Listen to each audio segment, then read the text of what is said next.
Of course, I had to stop by the Maag booth. So I'm here with Cliff. He's going to tell us about the PreQ2. Yes, this is our PreQ2. It has an instrument in and an instrument through.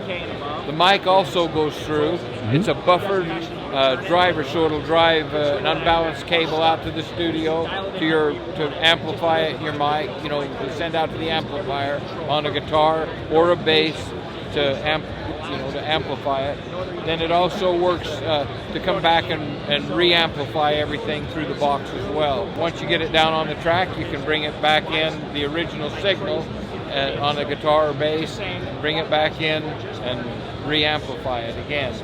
So what it has is it has a line in that comes in as well, and so in the circuit as you roll through, if you had a bass put in, naturally the Maag PreQ for vocals, and has all of the airband and all of the things that we need to be able to do the airband well, but it also allows you to take and put in the instrument, a bass, and then high pass the bass if you need to a little bit, or a drum, a snare if you wanted to high pass the snare.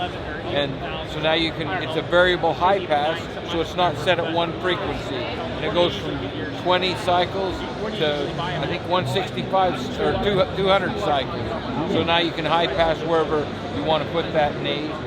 Then you can, on a bass, you can adjust the bass with all bass frequencies to determine where you want to put the knee of the bass, to boost it a little bit more with the bass.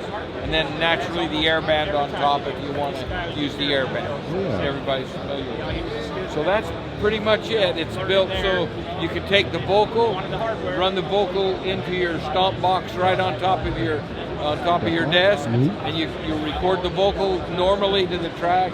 Then you can do the effects through your pedals and bring them back in and record that track.